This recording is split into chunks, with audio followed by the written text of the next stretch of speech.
We'll go ahead and start over with the conversation quickly here. Yeah, let's start over. So this is the Silver State Pinball stream. My name is Ben, or Hokey Pokey. This is my channel, and what we're doing now is a new stream called Flip Club, where we go around all private locations and custom locations where there are rare titles all around town. I don't know if you're familiar, but the West Coast is usually a pretty good community from Seattle all the way to LA. Reno is kind of part of that, and we just want to go around and show games that you might not see very often. And so this first episode is focusing on the German game or conversion kit called Space Rider, which was a kit that was manufactured in 1980, I believe, for a 1978 Harlem Globetrotters. And this one is unique in itself because not only it is a custom Retheme. but it also has custom code on it as well that was designed by my friend Jim here, who's going to introduce himself and kind of walk through that. So turn it over to you, Jim. Okay, great. Well, Ben, thank you for coming out. Yes, this is my shop / personal arcade where we run leagues here in Reno. I run renopinball.com. I do a lot of tournaments here, and I do game restoration here. And what we're looking at today is a Bally Harlem Globetrotters that has been rethemed to a Geiger Space Rider. Geiger did many rethemes.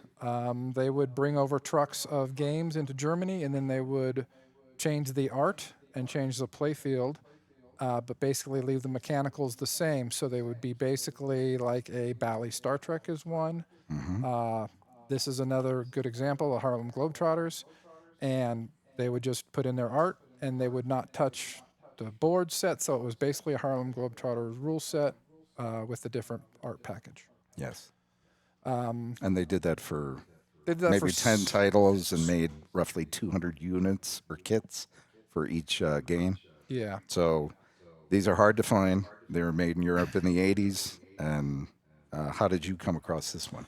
I bought mine. Somebody had bought, I don't know how many, but they had bought a truckload of conversion kits, what somebody had available. And so I was able to get the playfield, most of the plastics from that gentleman. What wasn't included was the slingshot plastics. These slingshot plastics are custom made by me to just match the art.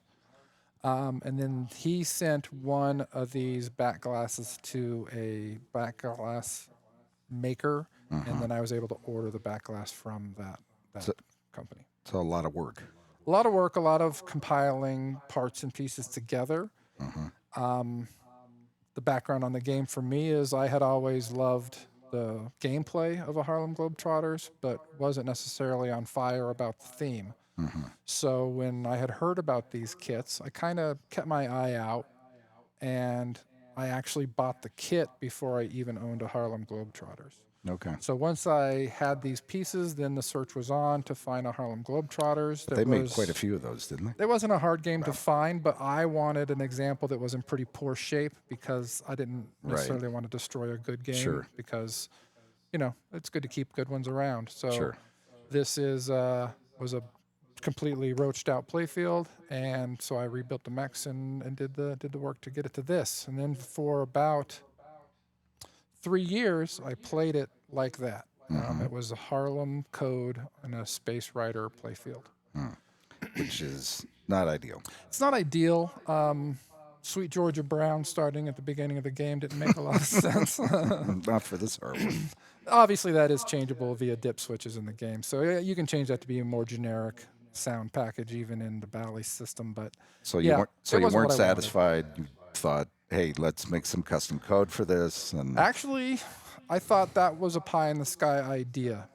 Because you're not a programmer? Because I'm not a programmer by trade. I have approximately maybe 7 or 8 years ago, I did start working my very own custom game from scratch. Yeah. Excuse me. So I did do some programming, tried to bring back the college course programming class I took back into the memory. But that was a little difficult. Right. But then you found What I out did, about yeah, actually what retro happened was pinball. I bought a Stars. You can see a Stars behind us here. And I had heard about Retro Pin Upgrade, which is a custom programming framework that was created by Dick Hamill. And I had heard about that, being able to put that into a Stars, to make custom code on a Stars, and I was interested. I've always been interested in custom stuff, so Okay. that interested me. So I went through the process of installing. Dick Hamill did the programming on Stars, start to finish, so I installed his code and got that all working.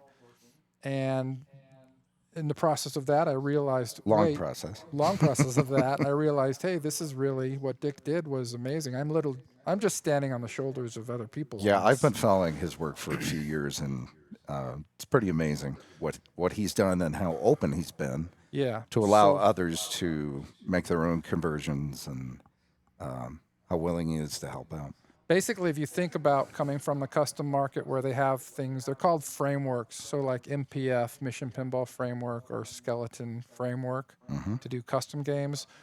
Retro Pin Upgrade is almost the same. You can download a generic game which has a framework in it, basically, and then you just have to design your rule set and build your game on top of this custom framework that he, again, freely allows us to have and enjoy. So that is awesome.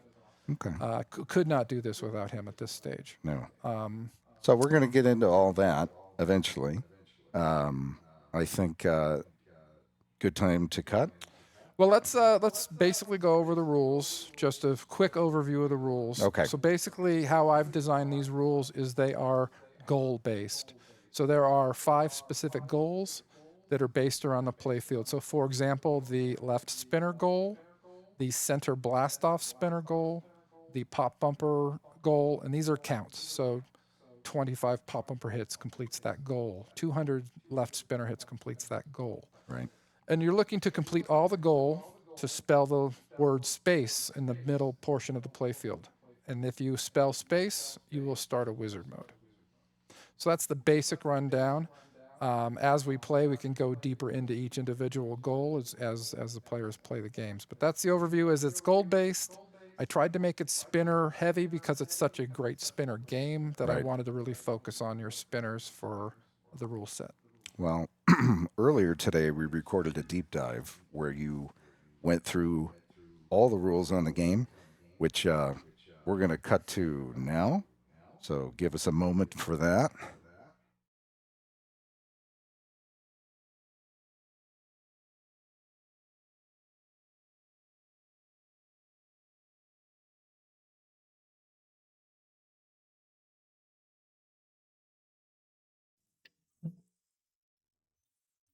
At the end of the ball, I didn't have any bonus to count. This is the blinking light for the ball save, but you'll see that we will have 6, 7, 8. So it held out 5 pop per count for this ball. You have 30 seconds to hit the scoop. It is not a switch-based skill shot. So as that counts down, you'll see, and if we hit it when the S is lit, now it's going to hold the spinner value for the next ball. So the goals are the spinner is 200 spins, completes this goal. Okay. You will see the spinner count in the credit display, and you'll also see that every 50, the light moves up. So now the spinner is worth 200 points. Okay. The next 50, the spinner is worth 1,000 points to spin. Okay.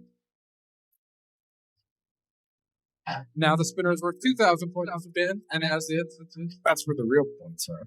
this is where the real points are if you're playing for points. We're going to just barely get this over. But is that it's 200 now, remember? So now Super Spinner is achieved. You can see the blinking light is telling you that that's spinning, plus there is a countdown on the player to display. And now the spinner is worth 10,000 to spin. There you go. That's nice. So that is a super juicy spinner.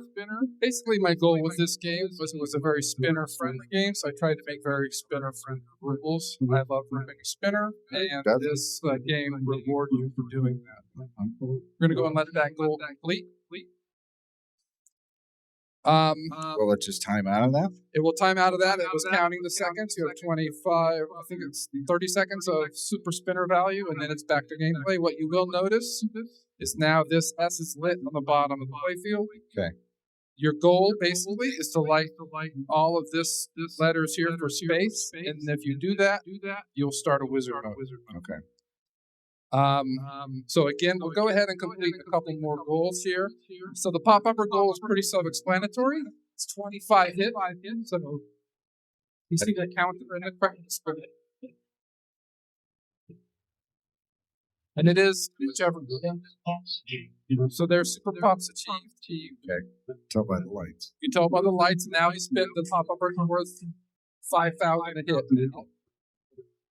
And it's timed. And the player 3 display, which you can't see on the display there, it's counting down the seconds. Oh, I can. 9, let me adjust it. 8, 7, 6, 5, 4, 3, 2, 1. So then what you see now is we have the S and the P lit. We're going to make a little display here. Let me change display. Sorry about that. So again, the next goal we'll go through is the A. The A is the blast off goal. This is the most unique goal that I created in the game. It's probably the most frustrating goal in any pinball machine I've ever played, to be perfectly honest. Basically, your goal is to get the 2 middle spinner count to reach 100 spins. The trick is only the one that is lit counts up. If you hit the spinner that is not lit, it actually will count back down and reduce your number of spins. As an example, see the ball and play display go up to 26 spins. You'll see the lights grow as your playfield indicator. So we're at 48 spins. However, if I hit this spin, now watch that display. That's back down. It goes back down, so you lose spins. And as you hit switches, this bounces. So now this one will count up. And this one will count down. It's pretty creative. So again, not every single switch. Like for example, I did not make the pop bumpers. Move that because that seems extra cool to come up here and hit pop bumpers and have that move. But if you hit a switch, stand-up switches, this switch will, So if you hit switches around, it's going to bounce that letter. So the trick is to pay attention when you've got the ball on the flipper of which side you want to hit. And this is the A mode? This is the A mode, or what I'm calling the blast-off mode. Okay. The spinner, the letters I try, spinner and pop makes sense. Then I had to kind of freelance the rest of them. So let's go ahead and complete, because getting this to 100 actually does not complete this goal. So I'll show you. Okay. So your lights is showing you the progress. I'm at 70 spins. Yeah. So you get 2 indicators. We'll get that to 100. So if you heard that, shoot saucer to fire rocket to complete the goal. So you can see my light show is kind of pointing up there, and the player 4 display is counting down the time I have to hit that shit. Let's see it. So if you hit the scoop, get the rocket blast off. That lights extra bad. Lights the A. Any 3 completed goals lights the extra ball. Okay. So any 3 complete lights the ball. Can you have multiple modes running at once, or just one at a time? You can do goals in any order and multiple at the same time. Okay, but they're timed, so it's not really smart to start more than one. It is, but if your goal is to just complete modes, you want to just try and get everything. And for me, I tie it into what my hold value is. If I've got a hold value on the spinner, I want to make sure I'm working on the spinner so that if I drain, I get those counted towards me. And if you didn't hit that blast-off shot at the end there, You start over. You start over. You do not earn the You do not earn the A, and you have to start building your 100 again and start over. That's cruel. Very frustrating, very frustrating, but I think a pretty fun way to utilize the spinners. So it's definitely challenging. For example, you can also get some audible. So as I build these spinners up, watch what happens when I get down below that number of go negative. Your indicator is no sound whatsoever now. Oh, okay. No sound, no points. When you're at 0 spin, you get nothing. Okay. And again, this is not a time mode, though. No, this is not a time. The only time part of it is the final shot. Okay. All right. The C letter is for the completing your bonus, maxing your bonus out of 40,000. Okay. So that happens with switch hits around. Not every switch hits. You don't get them for spinners, but you'll get them for many of the switch hits around. So we will just use this. Does it do the orbit spinner? Does it count? No. Okay. No. You get. And how many switch hits do you have to hit in order to max it? 10 times 4. So 40 switch hits? 40 switch hits.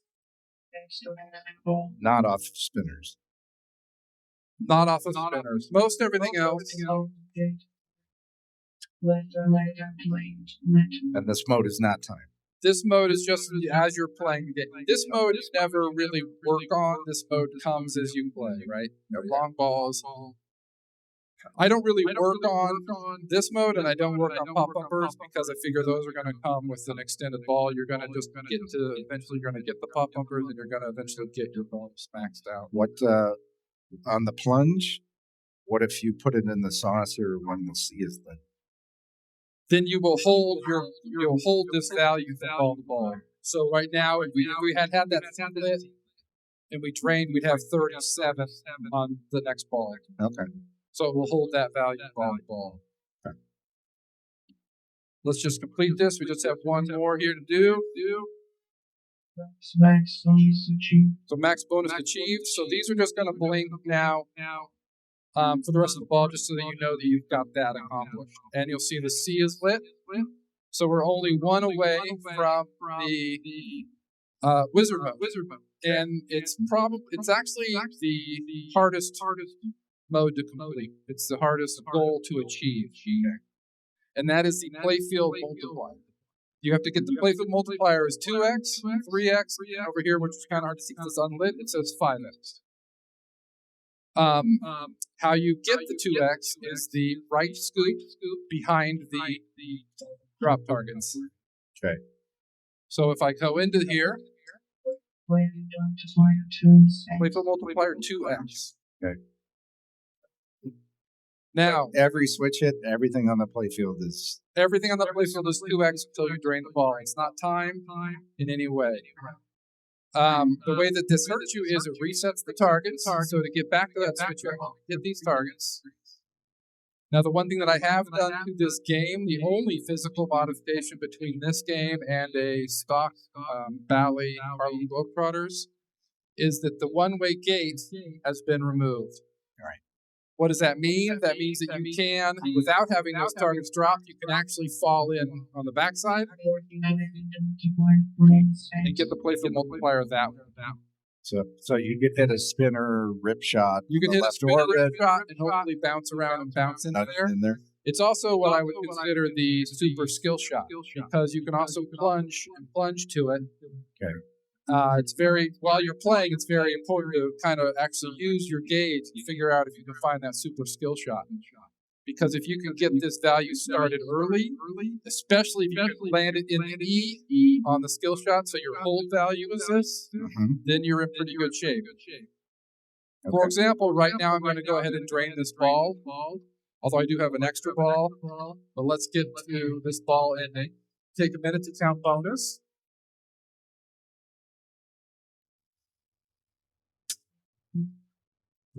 So we're shooting again, so we're still on ball 2. You see the number 4 on the display? That is telling us that we have 4 goals completed. and Right. they stay lit. So you don't have to do those all in one ball, just all in one game. You didn't get to 5X on that last ball? I did not. I want to hold that. I want you to see that it will hold your progress ball to ball. I see. Your goals that have been completed, and that it shows you on the screen you have completed 4 goals. Again, it's put us back into the skill shot mode. So let's just for fun. Let's try and plunge that. That was a bad plunge. So we'll do it the. Let's go. So the drop targets are different and unique for this game. The first drop target lights this shot at 5,000. The second target lights the open gate, in the right out. which gives you the save in the out lane here. The third target lights your left out lane lit. I will say That's just points if you drain that's up. just points, yeah. And I did not want to go completely crazy with changing everything. If there was an insert or a value on the playfield, I tried to adhere to that value so that as you played, the playfield made some sense. Right. That's why you started such a low, on a game where the points are this high, it seemed weird to start at such a low value of 100 for a spinner. Right. But it was on the playfield, so I just tried to use the intelligence on the somewhat playfield. constrained. Yeah. But you did change the rules on those drop targets. Rules on the drop targets are very different. Before they were doing your 2x, 3x. That was your bonus things. So Now it's so the 2x, 3x, 5x on those drops. those still mean it. That's okay. So we'll go ahead and complete this last bullet. Okay. The drops reset. Also, you'll notice that the space now just bounces between lit and unlit while you're in normal play. All that is doing is changing the value of the scoop at the top center. It really has no other game rules, usage during game. This is version 1.0. There's certainly room to improve this rule set as it gets played and over time and better ideas come. But as of right now, the only thing that the space letters at the top do is signify the value of that scoop. So if you get it in there now unlit, what's It's that? 1,000 points. And if it's lit? And if it's lit, it's 5,000 points. Okay. We're just going to quickly get through here.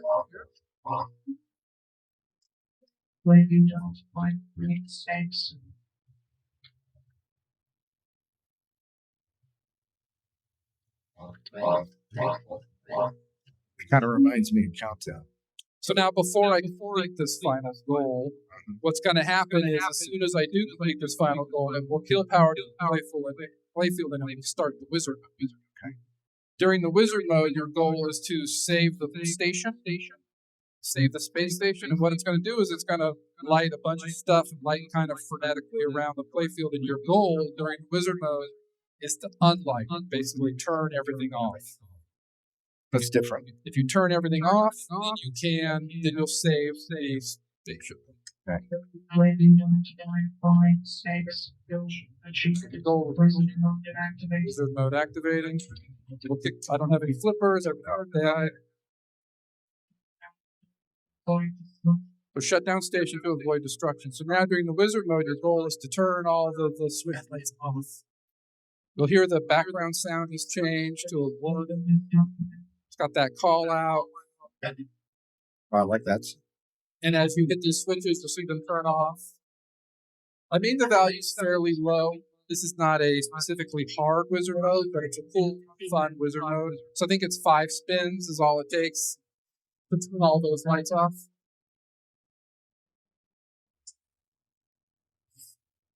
You see it going down and unlighting. That's good. So the spinner, now those are off. Those are off. You see a light? Hit it. You see a light, hit a light. Exactly. These don't have individual lights, but you have to drop targets. And then once into the top. So now everything is unlit. So now if we were to hit the scoop, we will complete the wizard mode. So the station saved. Nice. So again, we're dead. Wizard mode is complete. we drain the ball, and we return to the game in progress where we were. We still have our bonus how we had it. Our spaces, of course, started over. So the game essentially starts. Game essentially resets minus where you were in ball on bonus, basically. And how many times have you reached that wizard mode? It's only been reached one time in like full glass on playing a game. It's a lot of work. What I would call natural. It's a lot of work and it's very hard. It is very frustrating, but it's what I was going through. It's well designed though. I like the light idea. Thanks. My plan is to make an easy mode. Basically, in the coin door settings, you can choose maybe an easy mode or a hard mode, and maybe what that would do would be instead of it being 200 spins, maybe it's only 50 spins. Things will be maybe you get two playful multipliers in one hit. Things that can just get you to the goal a little easier. But as of right now, that is not program. And one of the only remaining Harlem rules that I kept is if you complete these targets 2 times, actually, because we're in game, they're blinking, I know it's done, but if you complete these targets 2 times, it will also light extra balls. So you have the ability to get 2 extra balls, one based on your goals, and one based on those targets. 3 goals will light it. 3 goals will light it, and 2 times on 2 times on the standings. Okay. I was just going to ask this. It's well designed. Thank you. It's been a lot of work put into it. I did a lot of work on the rules design, and then Trevor, who you'll see playing with us, he helped me make sure the code was good and helped me write some code for some rules that were a little over my head. I'm not an everyday programmer, so I needed some help in that thing. But yeah, it came together nicely. It can be very frustrating. The center thing can be very, very frustrating. And if you've played a Harlem's a tough game, box stock. And this is probably a very hard setting Harlem because all my games are kind of hard settings. So think of a hard Harlem that has a much deeper rule set, and that's this game. Of course, the custom sound package was all created by me. But we can go over that too. But we'll talk about that during the And then there's also another set on here too, right? There is also another rule set if you're familiar with the game that we call Stall Ball, which is a game that is played at a lot of shows, a game that is played in a lot of kind of private locations because it's the game that you kind of just play for fun. It is outstanding. It is a lot of fun. We have a lot of fun doing it. And what I've done is I've created a custom rule set to play Stall Ball on this pinball machine as a separate code base. So you can go into the settings, and we'll demo this. You can go into the settings, you can choose to play Stall Ball, and then the game starts differently and plays. Well, we're gonna do that later when we do the gameplay. But it's a lot of fun, and it's a real interesting way to again add some new flavor to an old game. That'll come at the end of the video, so stay tuned to the end for that. Okay, great. Well, I think that's unless you have any questions about rules that I didn't go over. I would say the only thing you did change on there, in addition to the playfield, is those 2 plastics, where you added the rules that you changed for the drop. This plastic was changed to be correct, and these were added to the plastic so that you know what you're shooting for. Mm-hmm. This plastic has actually also been changed, but I think it said it's a dump shot. It was a carry Harlem, so it was kind of an ugly plastic. So I redid that plastic, grabbing this ship off of this side, and kind of. Mm-hmm. I also did custom apron cards, custom apron stickers. I'm going to bring those up right now, Jim. We're going to switch to that.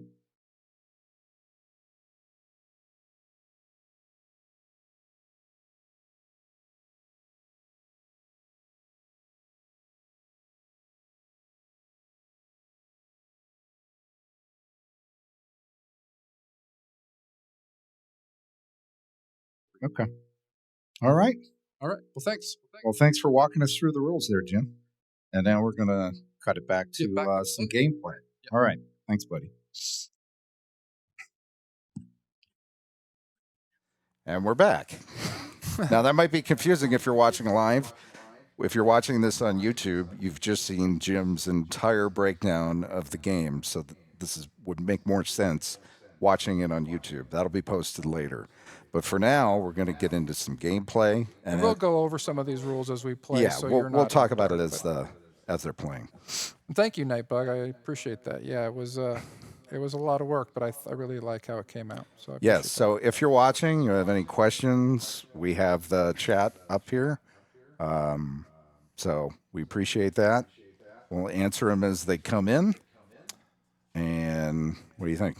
I think we're good. I think we've got 3 players, and then I'll be bouncing in and out to be a 4th player on occasional games. So we'll go ahead and get started with our 3 players. And if you're watching on Twitch, and if you feel our voices are too loud, or the game sounds are too loud, or if you can't hear the players at the machine, please let me know in the stream chat, and I'll try to adjust that as we go. All right. And they're asleep over there. Okay, here they come. So we'll start a 3-player game. And they're going to do a little introduction here when they come up. Trevor should start us off. Trevor had a big help. Trevor is the programmer. He helped me, make all of these things that I wanted to work. Yeah. So my name's Trevor. I helped write a lot of the code for the rule set for the game. Just seconding what Jim said, Dick Hamill's framework for all of it made it pretty easy to slot in any of the rules and add it. Like, basically, if you know how to write C code, you can pretty easily just add your own modes and scoring methods. And so the rules, like, compared to a modern game, aren't going to be super crazy, but it was really fun to have kind of like a modes that can stack, a little more interesting scoring, and then obviously a wizard mode at the end. So that was pretty fun to do. So I'll try to go through as much of the game that I can in my first ball, but we'll see how it goes. But I want to also point out the light show too, like you saw during the attract mode. Those are all custom coded in the. You can like program your own light shows. There's actually a tool that Dick Hamill wrote that you can actually build your own light shows. But basically, all those lights were hand jammed by Jim, basically to make the sequence of all the sweeps and all the attract modes and everything that happens on here. The little animations that are in there make it like really good. But those were all done manually and took a fair bit of work. Yeah, Dick brought out that tool as soon as I finished this game. What tool was that? He made a tool to create custom light shows without having to know, like, hexadecimal code. I had to relearn hexadecimal code to do my light show. I see. But he created a little app that allows you to not even need to do that. Hey. Wow, first ball. First plunge. First plunge is stuck ball. Good job, Trevor. So, what do you think, Jim? You just want to walk through what the basics here? Yeah, so you have 30 seconds to, and he's out of time now. He had 30 seconds to get in that top scoop to get what would be a skill shot. So on the initial value. on the initial plunge, what are you plunge. on the initial plunge? You're trying to put it in the center scoop at the top. And based on what letter is lit, you get a hold value. So it would hold, for example, your center spins for the next ball. Or it just gives you a little shortcut for your next ball. Word of caution, this is a very difficult game. This is not a beginner or entry-level game. I think if you've played Harlem, you understand it's difficult, and this is probably the most difficult Harlem you'd ever play. Dan, why don't you introduce yourself there? Dan from Reno Pinball. I am going for the wizard mode when I'm playing this game, and to do that, I really want to get the skill shot when it goes on the E. That's one of the hardest objectives. So I'm either going for E or A on the skill shot. But other than that, we'll see how it goes. Warm-up game, Jim warm-up has game. Made a very hard game. Too hard, some say. So we'll see how it goes. All right. So what? Getting that saucer. If you got it in the saucer, the space lights are rotating. Yes. If you get it in there, that's what starts that particular. That's what doesn't start anything. It creates a hold value. So if you have 50 spins and you drain, but you have got the S on the skill shot, it would hold those 50 spins for your ball too. Okay. So it's just a hold value. There is a little bit of a fun little Easter egg, and if you get the skill shot when nothing is lit, you actually get, it actually calls out and says you get no skill shot. So you don't get the points based on the skill shot. So it's Kills basically your mocking. timer. Yes, it's the negative prize. And you mentioned earlier that the only difference physically between this and Harlem Globetrotters is that the gate has been removed from above the upper left saucer.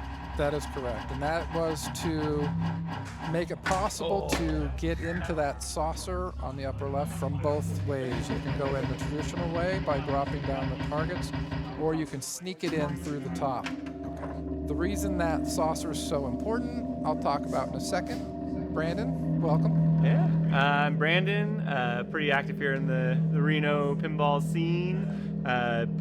Very appreciative of Jim for sharing this with us today. And we do talk about how this was hard, but believe it or not, this used to be harder. So thanks for at least being kind to us and always helping us to get gooder. We appreciate you, Jim. I put the ball save all the way to 20 seconds. Thank you for speaking loudly. Always. All right, Let's see so if I'm you gonna try can and get it. sneak in. Oh! Almost got there. So the real benefit of that missing gate is, number one, it has what I would consider the super skill shot, and that is if you can get into the left spinner, the right saucer, you will get a playfield multiplier immediately. And that is one of the goals, is to get to 5x playfield multiplier. Plus, who doesn't love more points, especially in a game like this? So that gate has been removed just to make it more possible to achieve that goal and to add a little bit of interest when you go up top. And for someone watching, is there anything on the playfield that does not correspond with your rules that might be confusing? There is some original art because when Geiger did the retheme, they just basically put in the art exactly as it was. So you'll see things like the 2x and the 3x and the 5x that are where the drop targets are. Yeah. Those really have no meaning on this particular code set.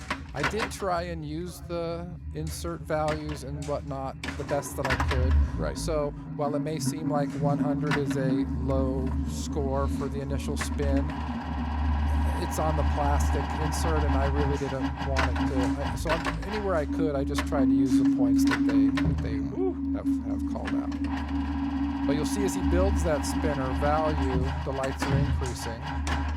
So now he's got So close. that spinner almost to the super spinner stage. Almost. He's not at 10,000 yet? Not yet. He is at 95. You can Oh, I see the see. credit display there. He just hit 200 spins. So now you can see the light show on the spinner has changed. And that is to signify that spinner value was 10,000 a spin. Well, that's comparable like Alien Star.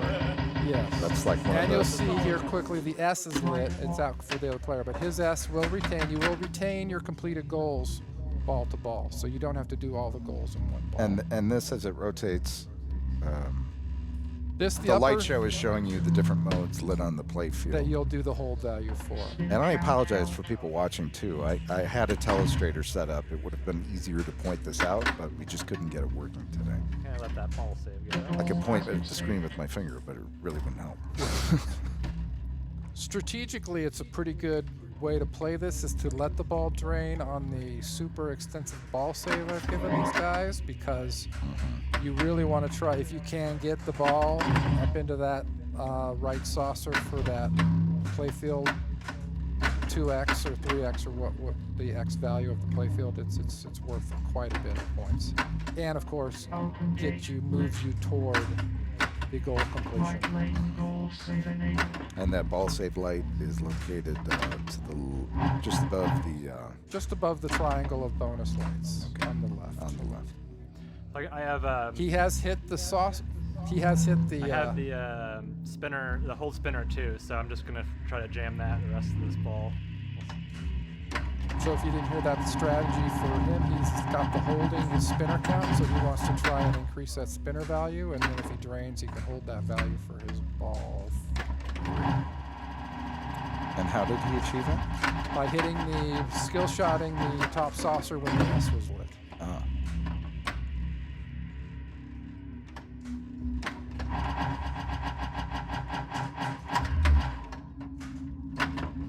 But that's tough if you shoot it up there and it doesn't go in there. It comes right back It down. comes right back down. Yeah.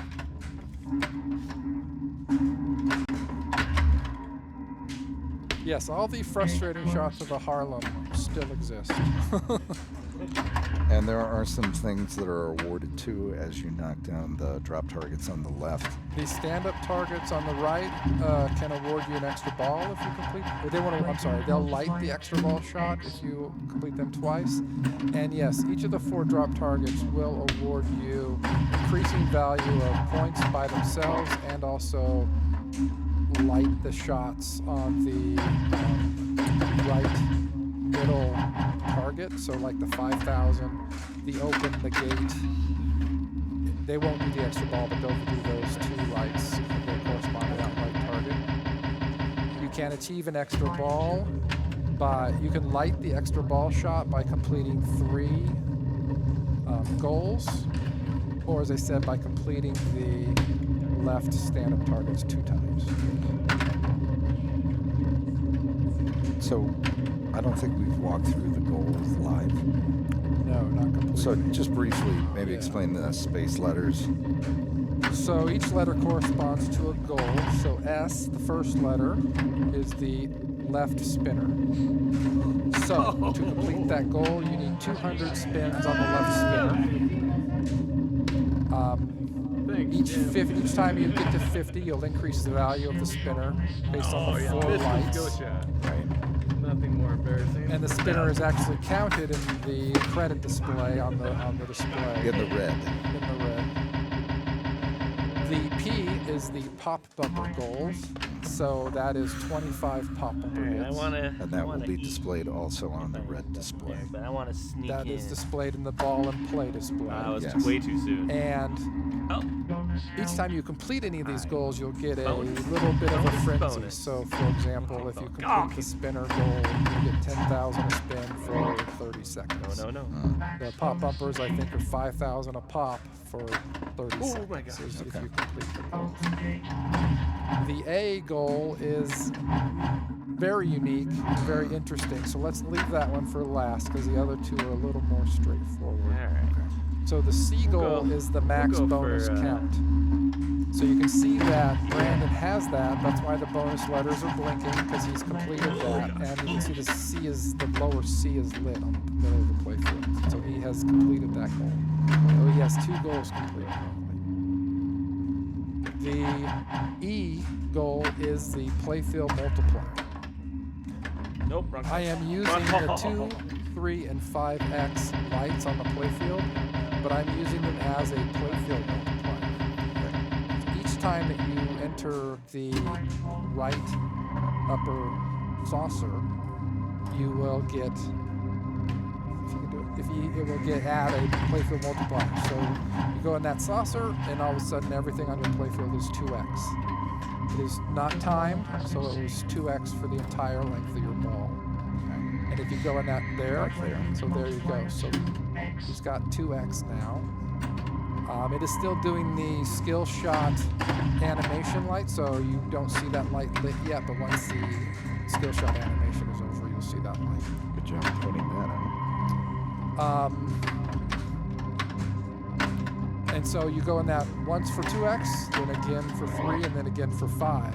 And then that completes that goal. Okay. It is that is probably the hardest to achieve goal in the game, in my opinion, because it's just hard to get it into that saucer. such a If you it's such approach a it- dangerous shot from the bottom to want to drain. Sure. It's another reason why I removed that gate up here, because it gives you a secondary way to get there. Great shot. So now you can see he's got 3x lit on his playfield above the bonus. And so he's now everything on the playfield is now 3x bonus. So it's a great scoring mode as well. So if you had, say, the spinner at 10,000, and then you had 5x running, it would be 50,000 a spin. Yes, 50,000 a spin. Yeah. Like he has spinner running right now. That spinner is 30,000 a spin if you can whip it. Yeah, that's juicy. And exciting for Excited spinner for lovers. players, excited Yeah. for spinner lovers. I really went spinner centric where I could. That was a great ball. Great ball, Trevor. Yep. So the middle The last spinners, the last mode, the C, the letter A. The letter A. That is the two spinners in the middle. So you'll see a wind lit light, and that wind lit light is very important because if you hit the spinner on the side that has the light wind lit on, for example, right now it's on the right, you get the spinner counting upwards. However, if you hit the spinner on the left now, it will count down and remove spins. So Your goal is to get to 100 total spins, but you have to make sure you're hitting the right spinner. The other spinner will take spins away. You can see the lights on the center of the playfield indicating kind of progress as well. So he's got the second band lit So you there. basically want to fill that V up to the top Fill the V by hitting the lit by hitting spinner. the lit spinner, and you'll see it bounce around as he hits switches. That is moving. So you really have to be conscious Of of which- when you're aiming for those center spinners. Because you rip the wrong spinner, you take all your spins away. Your progress away, and you can see the number of spins again on. on the ball and play display. Yeah. Now that isn't even. This is the one mode I added an extra jackpot shot for this mode to make it even harder. So once you have completed that V, then you have to hit the top center saucer to complete that mode, collect the jackpot. And how do you know that? There's a little It's light ready. show that kind of fires up toward that saucer. So it is. If someone's watching, it should be pretty clear by now that it's very difficult to complete space and get to the final wizard mode. Yeah, I have only completed this, gotten to the wizard mode legitimately one time myself. And a few people And that's have from been. 3 years. And That's from a lot working of on it. working and playing and knowing the game fairly intimately. Right. So it is definitely not easy. I want to have a way to do an easy rule set, but as of right now, that is not programmed. There is some things that Trevor and I have talked about, so we are certainly not what I would consider Done. close of the book on this code. Sure. 1.0 is out, but we're not completely done yet. Sorry, I'll be back in 1 second. Just 1 sec.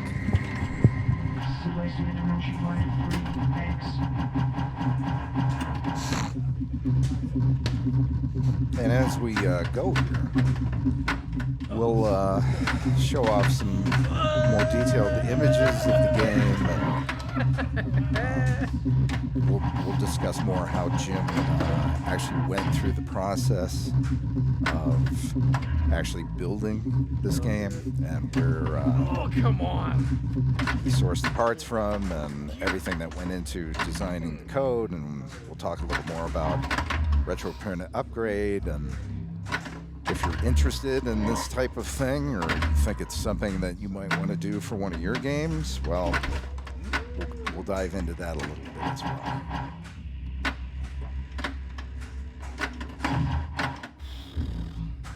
I'm just looking at the chat, guys. Ugh.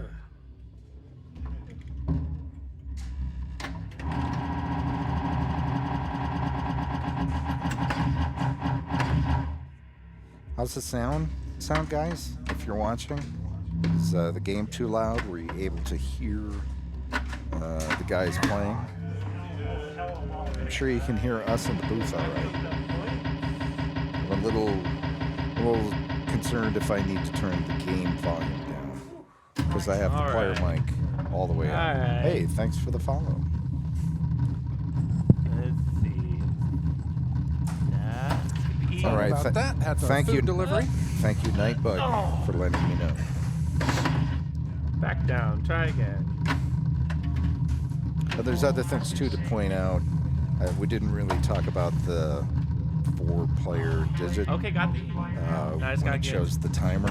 Where do you see the timer for Oh, these yeah, modes? yeah. So I've tried to utilize the displays, the player displays, and the ball and play displays as I could to indicate progress. So you'll see countdowns on those displays. And those would be countdowns for the skill shot, countdowns for if you're in like super spinner mode, you'll see the countdowns. All of the frenzy modes have a timer associated with them. And so those timers are all on the player displays. Oh no, wrong one. So you've got counts of progress on the. Counts of progress are on the credit and the ball and play displays, the two smaller red displays. Right. There are 3 things that it's counting, so it gets a little tricky to know which one you're looking at. Pop count. Pop spin of the count, rip. and then the spinner on the left and the center, blast off spinner set. You guys warmed up now? Warmed up? So warm. I guess I'll kick it off while they're cleaning off their pizza fingers. So yeah, so we're just gonna play some games here, have a little fun, and try and see how far we can get in the rules. So let us know if you have any questions for sure. I'm happy to answer I have a questions question. about the code or whatever. I have a question. How long did it take you to do the actual playfield swap? How you did the cabinet? I'm going to post up some images here if I can, so people can get a better view of what this game actually looks like. Yeah, well, myself and Chuck Webster, who is based out of Massachusetts, I believe he runs the Wicked Pissa tournament and league stuff in Massachusetts. Oh, okay. We both actually started our conversions at approximately the same time. So we did something interesting, or I contacted him and I talked to him about what his cabinet art was going to be and what his So you managed to find the color was going to be. the only other guy The only other guy who's that you building knew one of that had these, this yes. kit and was going to build it. And I thought it would be interesting, especially since, we got 2 people on 2 different coasts, if we could kind of make them look like they were factory to a sense. So we chose the cabinet art from an old EM game called Jetspin. That's a classic game. It's a classic game, and the artwork on the front of the door has a circle, and it kind of looks like the circle that's on the back glass. Eventually, it's So- going to come up in this slideshow to the left. So we decided to use the same colors and the same artwork. So technically, our 2 games look like if they were in a showroom together, they would maybe look like they came from the same factory. I thought that was going to be pretty cool. And it also gave you some freedom because there is no Geiger Space Rider standard version. Well, there kind of is. You can find old pictures of what the Geiger cabinet art looked like, Oh. but it was generic art for every game. It didn't have Oh, I custom see. art for each cabinet. It had a Geiger theme, kind of like the old Bally's had just when it just said Bally. Okay. It was kind of that kind of a thing where it just had the Geiger logo and some stars and some colors Here on you it. can see the cabinet artwork came Cabinet up. I think we art. missed Okay. it. What about the plastics? So the plastics that came with the game, I utilized, of course, and then I just found some pictures of what the original. There are some pictures out there of an original Geiger Space Rider, and so I used those pictures to recreate the slingshot plastics, which I didn't have. So I made those. So the slings are custom. I think that I worked on this game, this retheme, playfield swap / retheme. I clear coded the playfield. Okay. Probably all in all, with the cabinet work and everything, it was about 6 months. This was not my full-time job at the time, so we're talking weekends and evenings. And it was also, at the time, it was one of the first playfield swaps I'd ever done. I was not Oh, that was early. doing playfield swaps. How many have you done now? Probably Quite 50. a few. Yeah, Probably quite a getting few. close to 50. All right. So anyway, I did have some freedoms, and this is where Chuck and I differ. He used whatever pop-up or caps he wanted to use. He used whatever spinner art he wanted to use. I used interesting information. So my left spinner is a spinner art from an old Spanish game called Mars Trek. Oh, yeah. That's the spinner art that I have on my left spinner.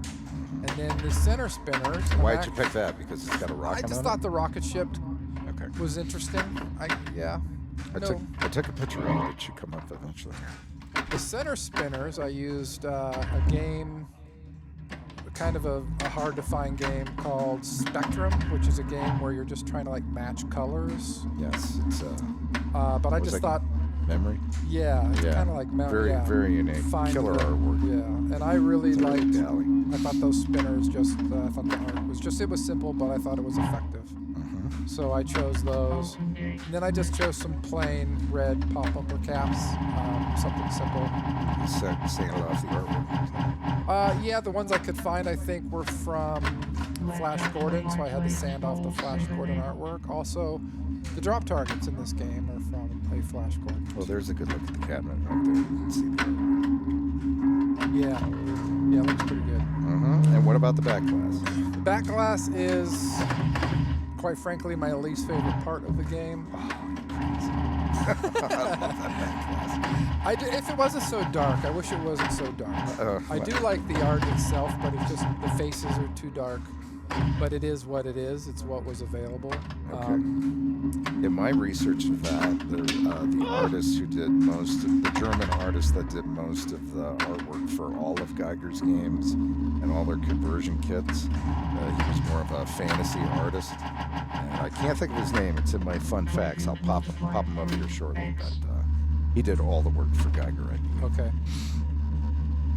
And that was a painting that he had done that they did use for the back glass.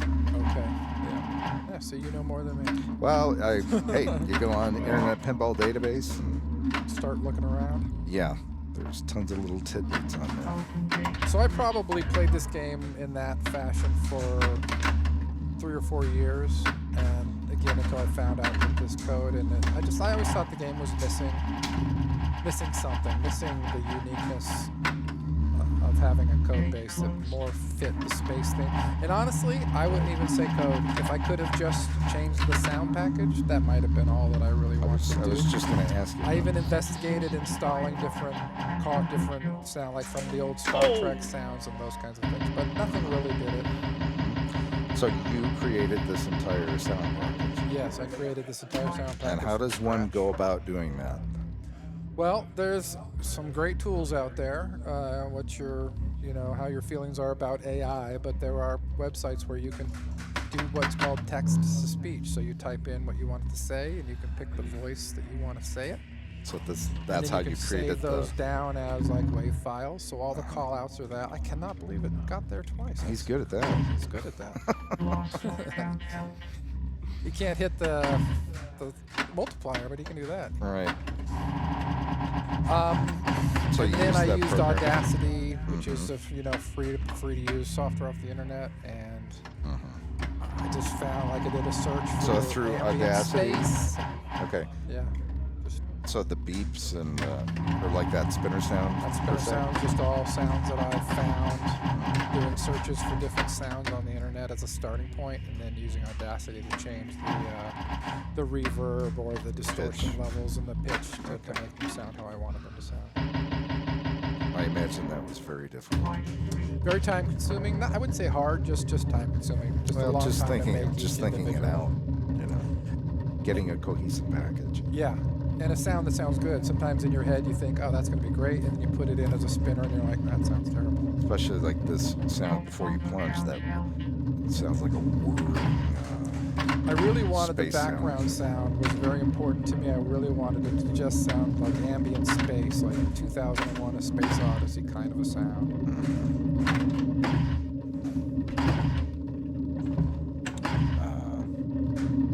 Yes, full custom code.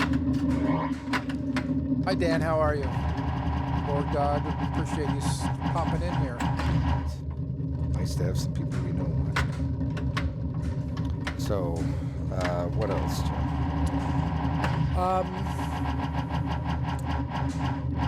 I think one interesting thing that we're going to be getting to later is a game that we love to play in the local Reno area, and I think it's definitely national, although I don't know everybody's local scene. We love to play a game called Stall Ball. We play it. It's almost a cool down after a tournament. We'll play it at the bar after a tournament, or we like to play it at Golden State a lot at our local show here in Lodi that's coming up. And it's a game called Stall Ball, where your goal is to just stall the ball in a saucer or a scoop or a voop or whatever the game has for a way to stall. Yeah, And hence the word stall it's the ball. way, word stall, and then you move to the back of the line. So your goal is to stall the ball and keep playing. When you ball drains, so when you don't stall the ball and the ball drains, and you're out, and you just keep playing that line until you're down to a winner. And what I've last done man with this, what I've done I with this is need I've the skill made a shot. custom stall ball code. So I can go into the settings, and we will show this off a little bit later. We'll play some stall ball at the end. And we can turn on stall ball mode, and this game changes completely how it gets Good. played, and it's just played for stalls. We're gonna That's a pretty drain. cool thing. I know that Plunge. Barrels of Fun actually have something in their game similar to this. I don't recall what they call it. I apologize, I don't own a Barrels of Fun game, but they have a mode where you can also turn this kind of on in their games. But Not all games are Not all created games. equal for stall ball. I mean, you need to have Accessible VKs, scoops. saucers, and things that slow it down. Like- almost got it out. Almost got it out. Almost. And you can play stall ball with up to 100 people, however long the line is, and Yeah. it's just last man standing. It's a great group thing to do, especially when you throw cash in there too. I mean, it can be play one game and the person at the end can end up with quite a bit of money.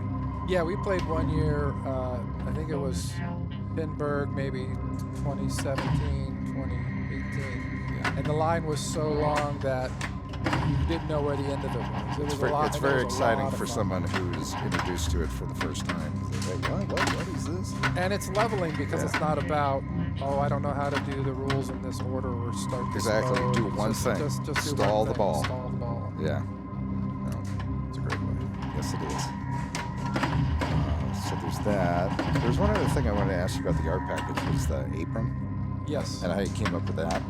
That was pretty difficult.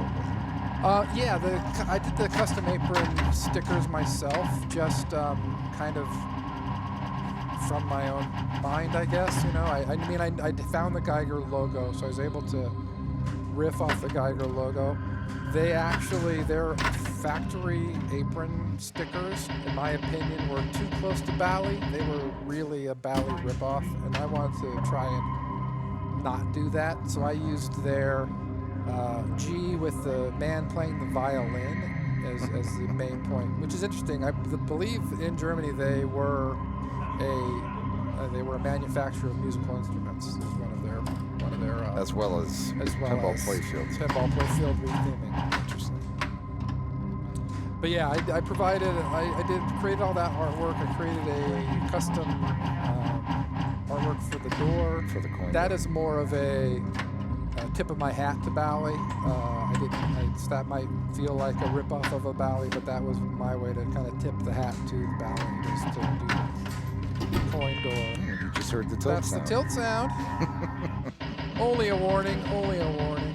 Yeah, the sticker for the coin door is going to come up here in a second, I think. Just above the chat. Thanks, Dan. I honestly don't know if this is going to come to Golden State yet or not. To put in their custom. Yeah, that's Area. to be determined Two letters. later. Two letters.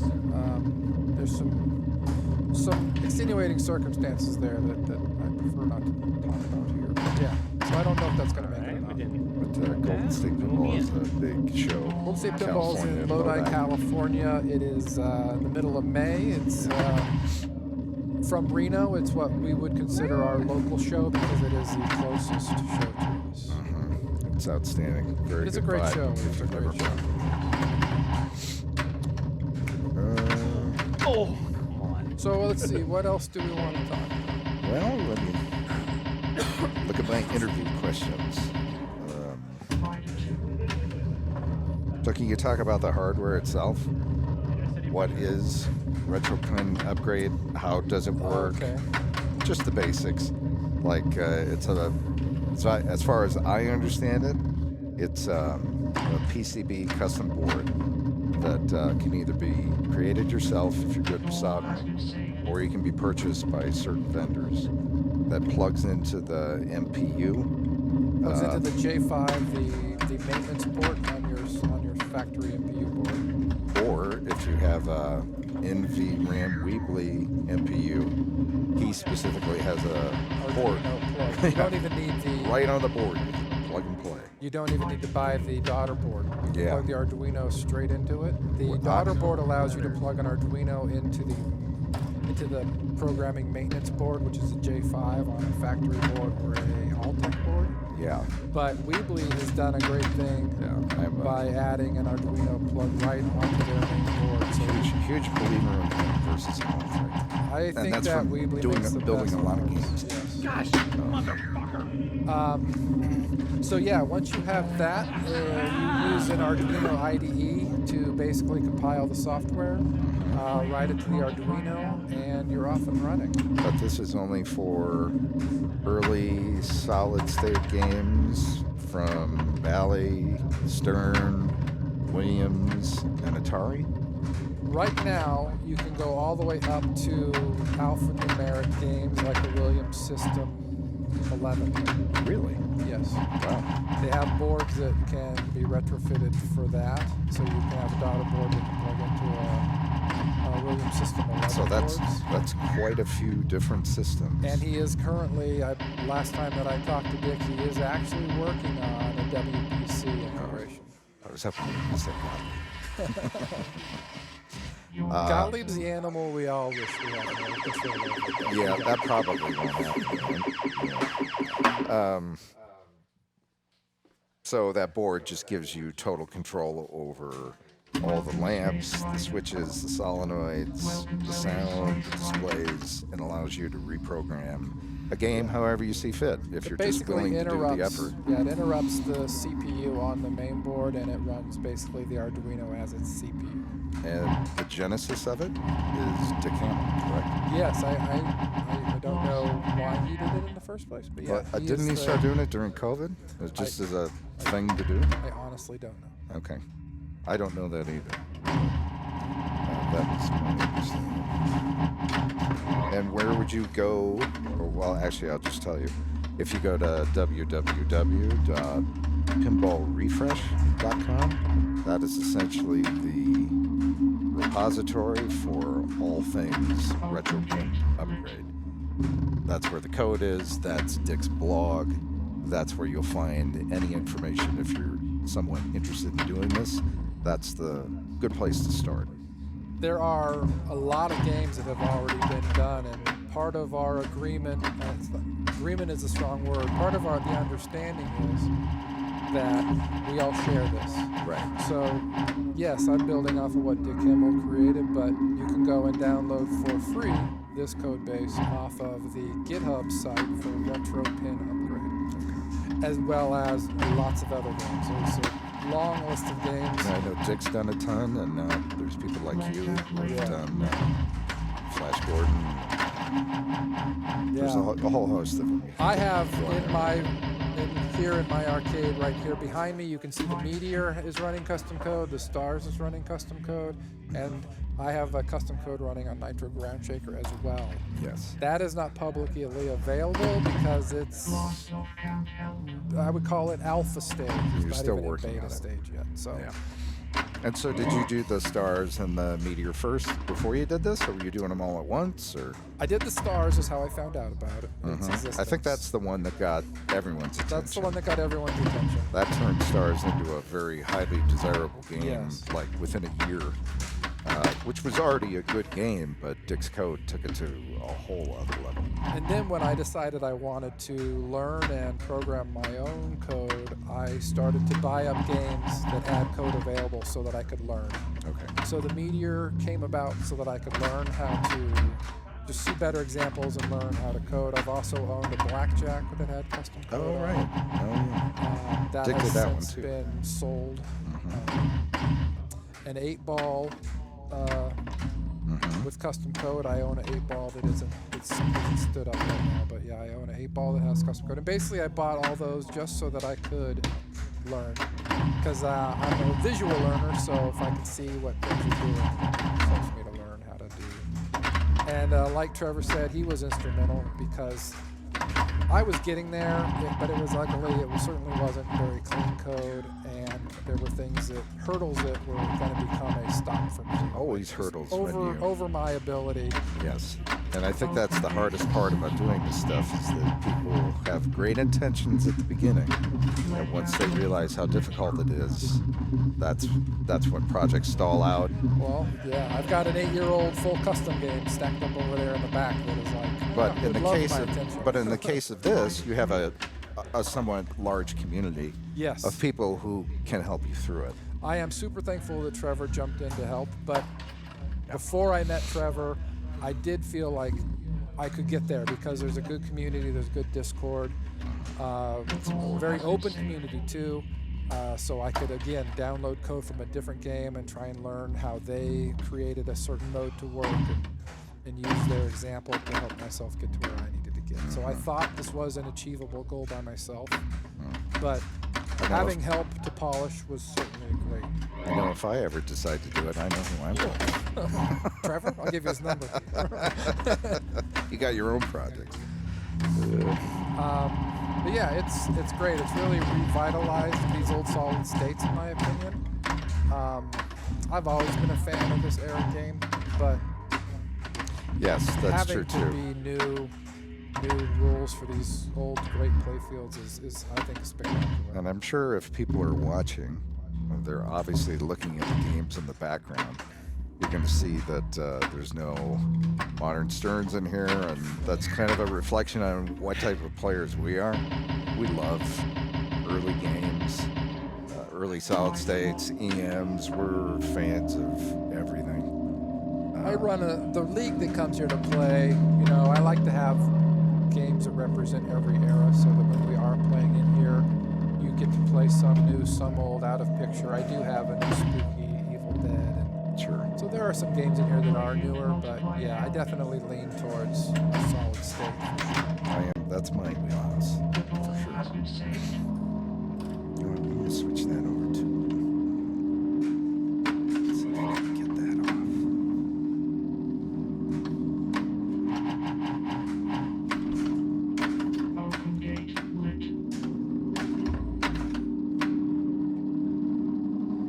I guess I didn't do that. I thought I put my fun facts in here, but I didn't.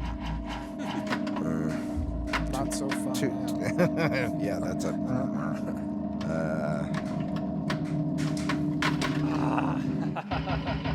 What I can do, though, if people are sick of looking at us, put up the rule card there. Or the So there is the, one of the rule cards. Yeah, the rules on these expand a little bit, but there is most of the rules. I think the only thing this doesn't cover is the wizard mode rules. That's the other one. Yeah, so these are most of the rules. There we go. So And it's the nice thing, the package that I created for this game, if you are interested in, and FYI, if you owned a Harlem Globetrotters, you could install and run this code on a Harlem Globetrotters. It might sound funny, but the code will run. There's been no modifications to hardware to a degree that this will run on a Harlem Globetrotters. and honestly, how difficult would that be if you decided to do that and you wanted to switch back and forth?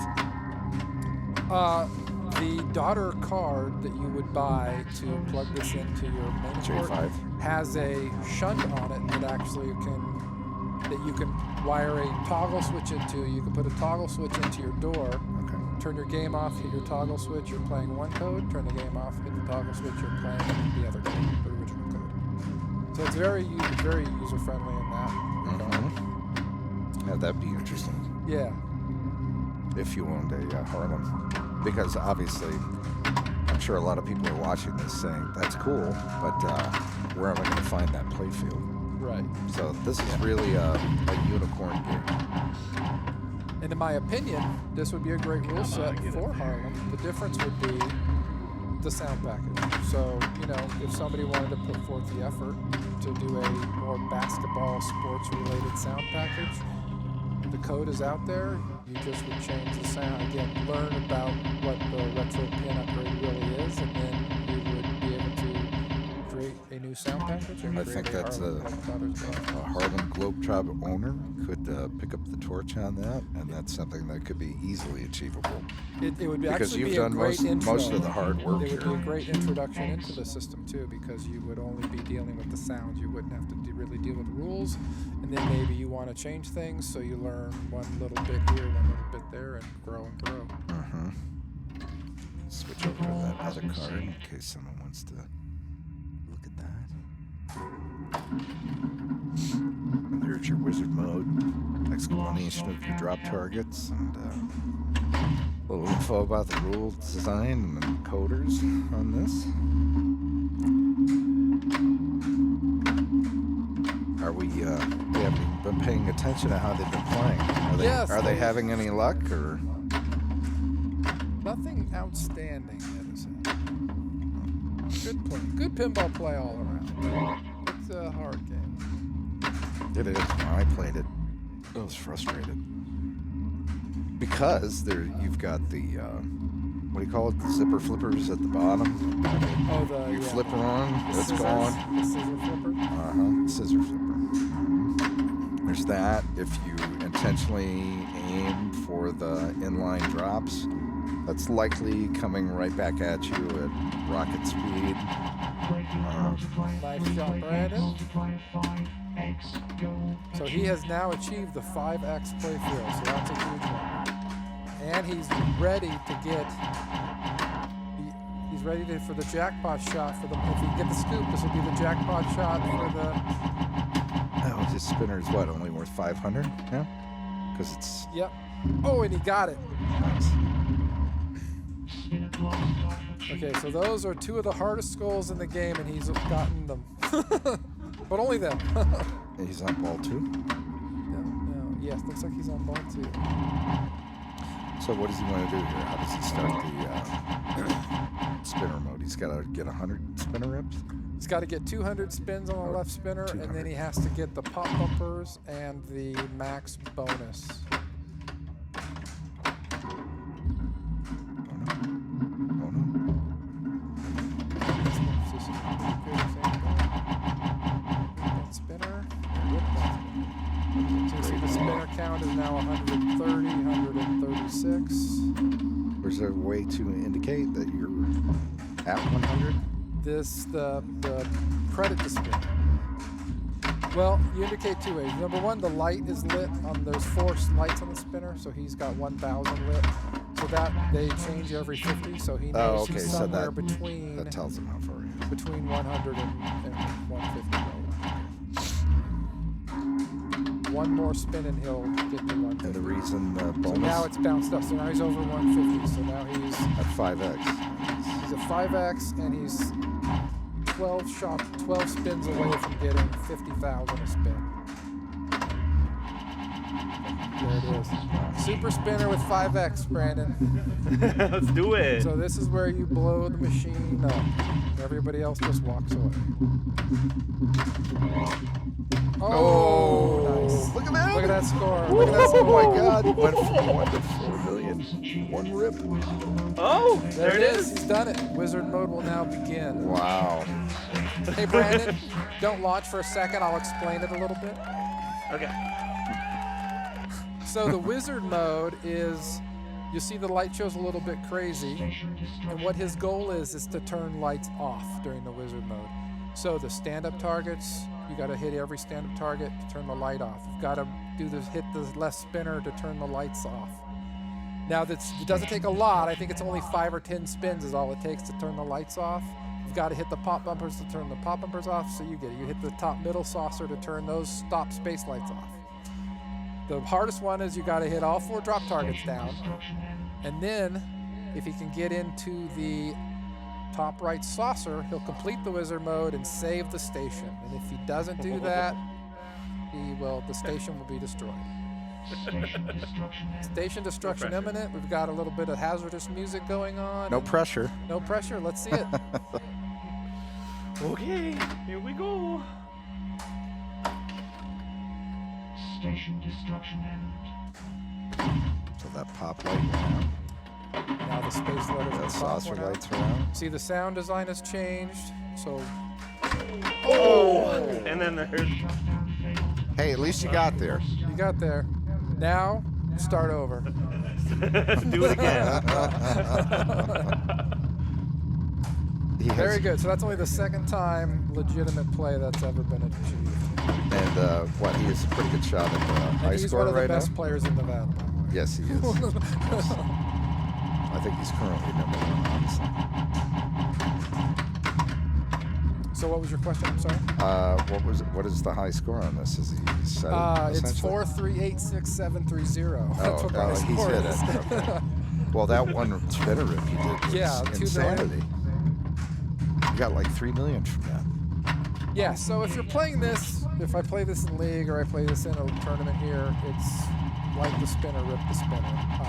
Still for points, but it's fun to play for the goals. It's a fun. I like that though because you can have. I love games where you can get huge points on spinner rips. Yeah. And that's fine if that's its thing. But it's so difficult. Obviously, you can just watch how difficult it is to achieve that. So, in my opinion, if you get 3 million from that, you earned it. You deserve it. Yeah. Center post. Part of the framework that is so great about what Dick Hamill did is you hear the buzz for a tilt warning. This actually game has tilt warnings, not just an instant tilt. So 2 tilt warnings. Ball save, which is part of the framework. So that's why you see a ball save, is because that's part of what has built into the framework code as well. I do have that turned up all the way today, so it's a 20-second ball save today, just to try to further and get more play in. Oh.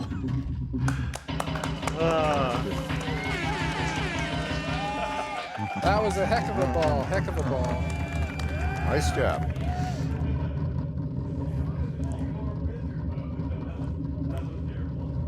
Oh, are they watching over there? Oh, okay. Hey, go ahead, Trevor. Give that a shot. Beat that. All right.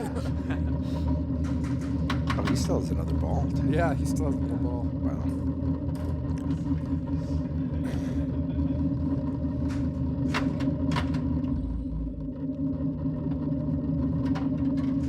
The ball has been saved. So you can see the player 2 display, that countdown is for that skill shot. So it's counting 17, 16, 15. So that's the countdown for the skill shot timer. That's how long he has to get in Oh, I see the it. saucer before he runs out of time. So the skill shot is not based on switch hits. It's And based on I've seen time. that timer move around. Is there a method to that, or what display it's displayed on? Depending on what each player timer it is? will display on a different display. So like okay. if you're in the spinner frenzy mode, that timer will display on player 3's display. So it just moves around. Like you see the 2 right there on the displays, what he's playing, that means he's completed 2 goals. Okay. Which you can also see on the playfield that the P and the C are lit at the bottom, so that means he's completed those 2 goals. Spinner count held. We should probably move the game. After this game, Yeah. we'll do a little. Probably shaking my head a lot. I think maybe after this game too, I'll maybe stand up and play a game with them too. Oh, yeah. Sure. Don't mind talking and chit chat, or maybe one of them might want to take a break and come talk. Sure.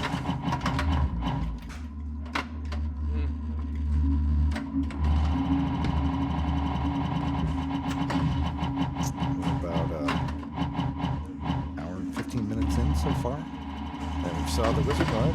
Saw the wizard mode. If anyone's watching and they have some more questions, can let us know in the comments. Not too many people watching. But that's fine. Open gate lit. All this will be Right lane goal uploaded to signalling. YouTube eventually.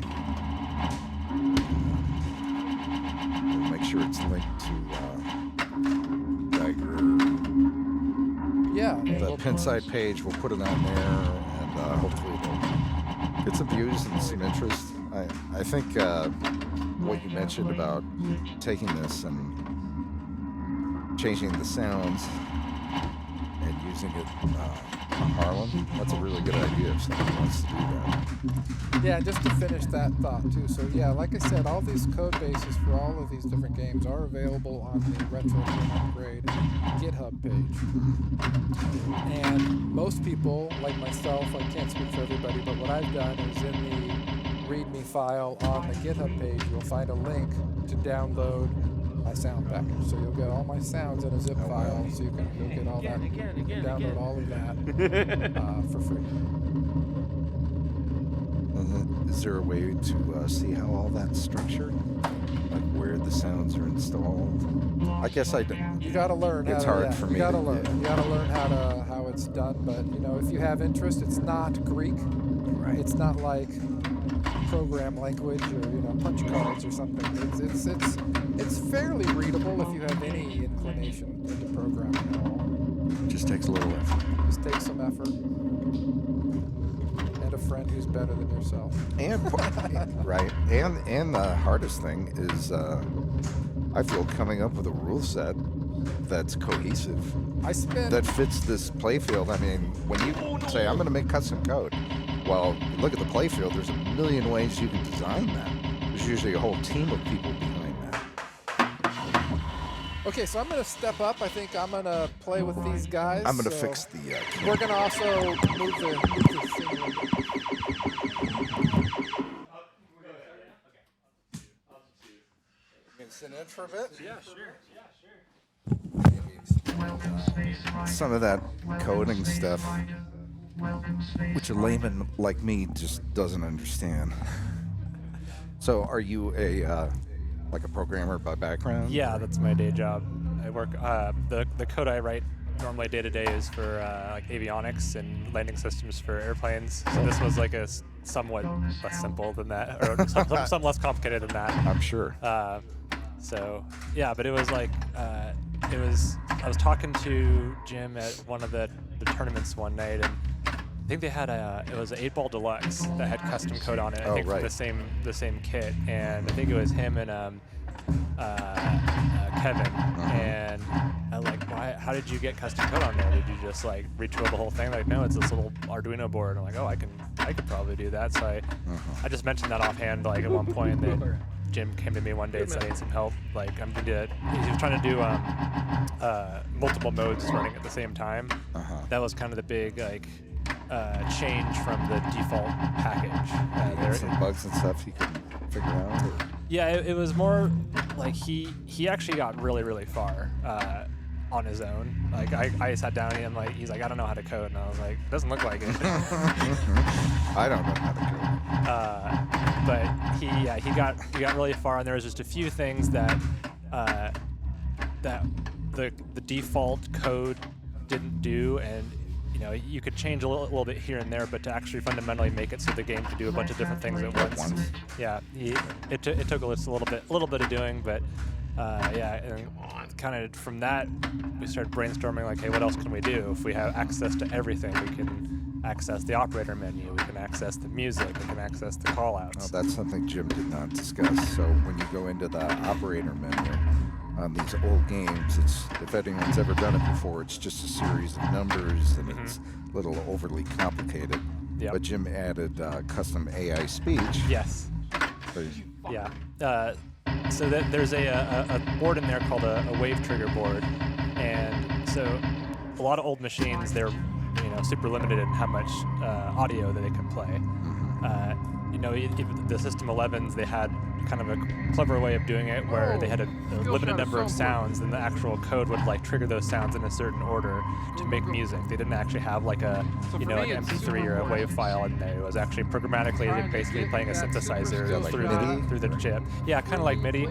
It's more like a sound trigger board. So sometimes you'll notice if you're playing like a System 11 machine and you play for a long time, sometimes the sounds still kind of line up because the code is like almost trying to keep up. Okay. So a wave trigger board just makes use of what you can do these days. He just would make the files on his computer, load them onto the thing, and we say, okay, play sound 55, and then it'll play it. Okay. And then that's a separate board? Yeah. So there's a couple different boards that are kind of the part of the package of the Retro Pin Upgrade. So there's the Arduino processor itself, and that's just like Arduino. You can buy That's those off the the shelf, PCB basically. Yeah. that plugs in. Yeah, so the PCB and there's Arduino on there.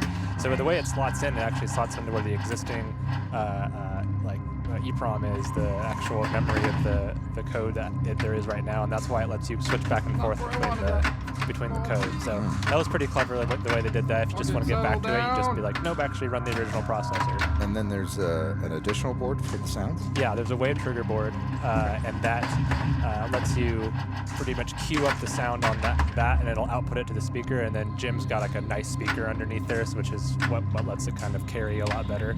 He's got what do you call it? Bluetooth? Yeah, like a Bluetooth. It's like it's like a tube speaker. Has a pretty good subwoofer. Okay. And yeah, so the board can trigger any sounds that you load into there. So he made like the AI voices. He made his own little like audio tracks of the ambient music. And so once we got playing there with like the robot voice and the just the spacey music and the light show, I'm like, wow, this thing's actually cooking. Like, this is really cool. Right. And how long does it take to do that? To set up, like, to do the code for it. Bad feed. There is like, for 90% of it, it wasn't that hard, like, to just get it to, multiply the score when you do this, or start flashing these lights when you do this. And there's 10% where it was just like little things that are like this. Why isn't this working? It just takes over, and that's just kind of That's just programming. working through it. Yeah. I'm trying to think of like what one of the more annoying things that we had to work through was. All right. Bonus count. Getting the bonus count to kind of look good Where we want was one thing. I imagine the light Bonus shows size. pretty difficult. Yeah, so the light shows, I'll try to avoid like getting extremely technical in it because it's just kind of fun how we had to do it. But basically every single light is like one number, like the flashing bonus lights or any of like the blast off lights here, any of those, all of them have a number assigned. And in order to do a light show, you have to say at every like step of the light show what number of lights you want to have on. So you're like, okay, now it's 55, now it's 55, 56, and like every single like. This is phase measured of in the light what, show. milliseconds? Yeah, it's like you can say how fast you want it to flash, but you see those sweeps that he does back and forth. Yes. And he had to figure out kind of manually like what number of light he wanted to see step by step, and then convert that into like hexadecimal, and it was just like it was kind of. Is there a program for that? Yeah. He just did like use an online converter, but then I don't know if he still has them, but he had these papers that show every single light number, and then he was doing this like hand math of like, okay, I want this light show, and then he would convert that into numbers that they put in, and then after we finished this, they made a new tool to actually make those light shows, and it generates them for you. He mentioned that And it earlier. was, yeah, and Okay. that was.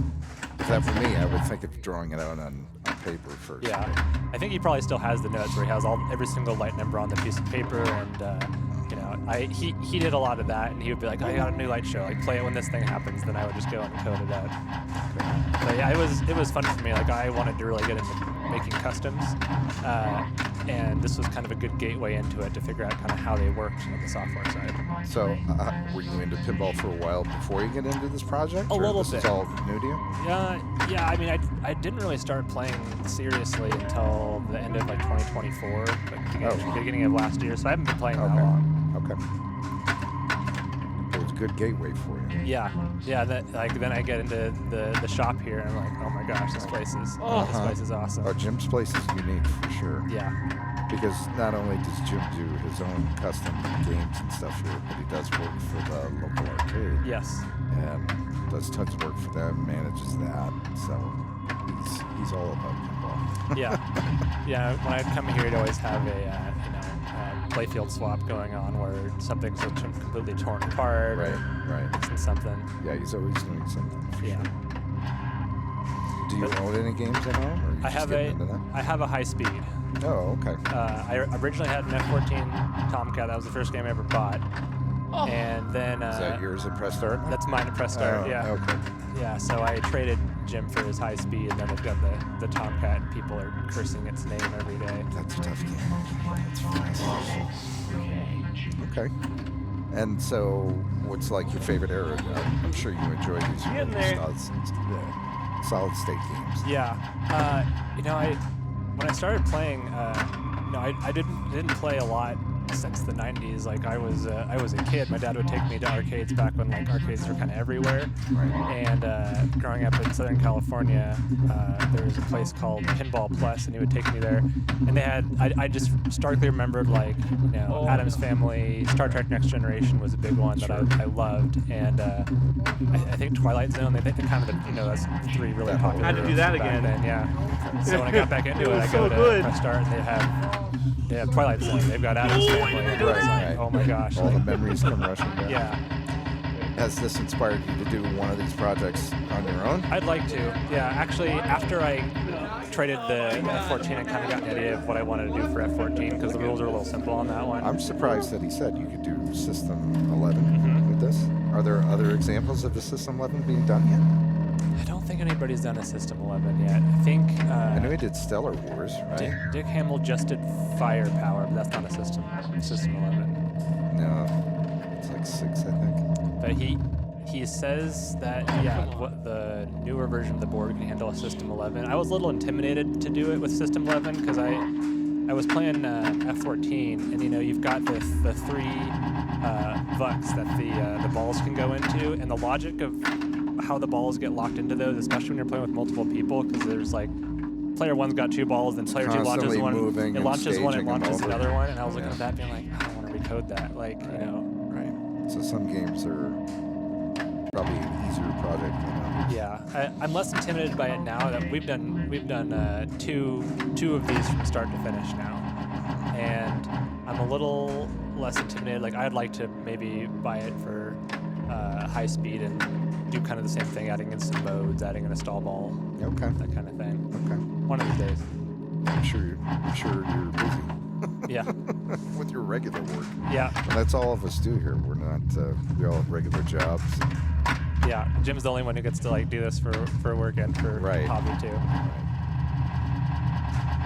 And so, were any of the ideas of the code here your idea, or these were all Jim's? There or? were a couple. So Jim had the vision for a lot of the modes on this one. I think I'm trying to think if there's anything on here that's just like specifically a me edition. I mean, that's the one. I think some of the the way the bonuses get held, because it was resetting on every single ball unless you had bonus hold, and I was like, That's it's brutal. really hard to get 40x or 40 bonus on everything. Some of the stall ball stuff, we kind of played around a lot with the ideas for that. And I think the station shut down wizard mode, since that didn't start until I joined the project. So I have a little bit of design credit on here. You fucker. Well, your name's on the apron. It is. It's pretty cool. Deservedly so. It was pretty cool to see that. Yeah. I think it's just a killer package. Yeah. The problem is that it's just so rare.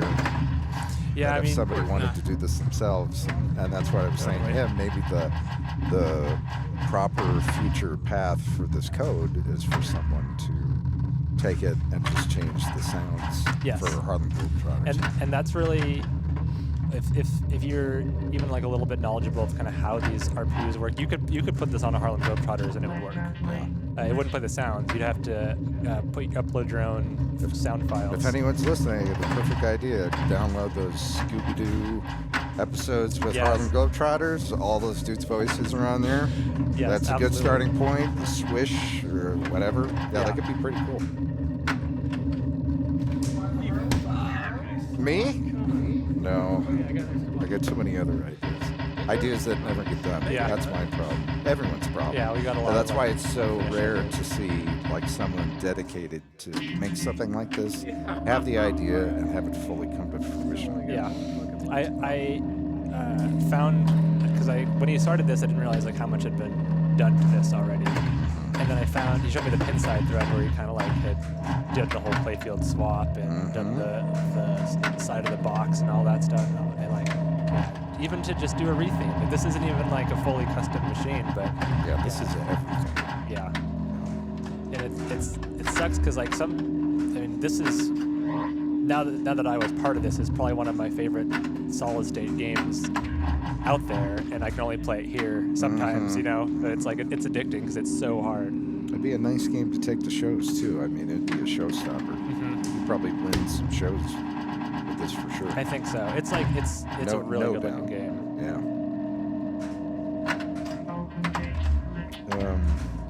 Hey Jim, we're roughly hour 30 in. I think maybe after this we want to switch to stall ball. Yeah, let's do that.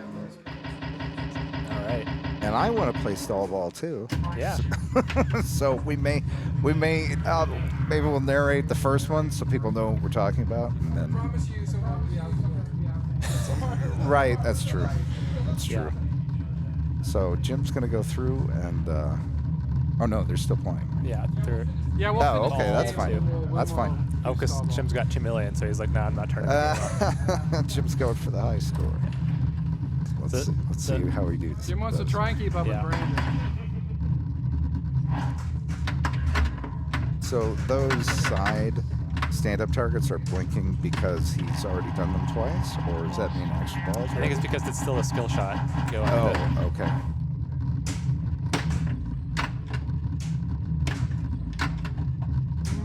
Stop it. It's so dangerous to go for those runners.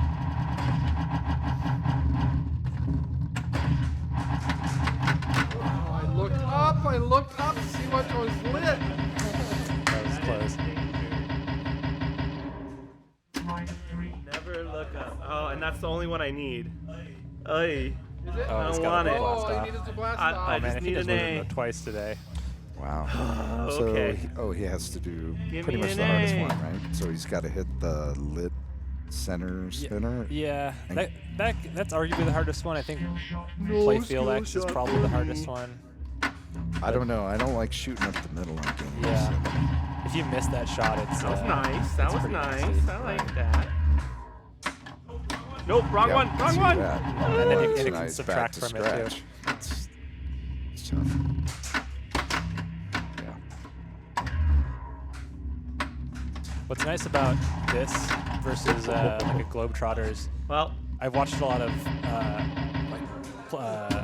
pro players doing Globetrotters, and it's usually just like tap pass over, you know, get the spinner juiced up and then hit the spinner. It's just kind of just like, The left spinner? yeah. And don't they work? I think you increase the spinner value by I think hitting the inlines. Okay. Once you get it to all 4 inlines, it's like for whatever the top one is, 2,000 a spin, I think.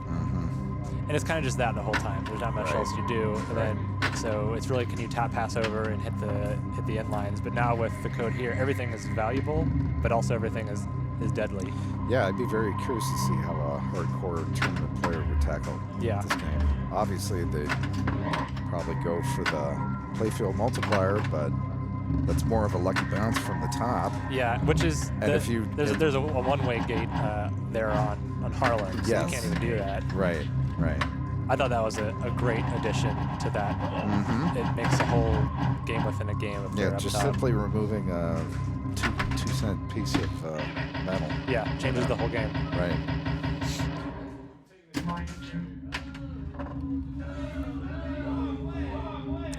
There must be a delay on the feed. Yeah, it's like 5 seconds behind, Oh, is it? which is great because I could see myself draining it. Like, oh, I should have done that better.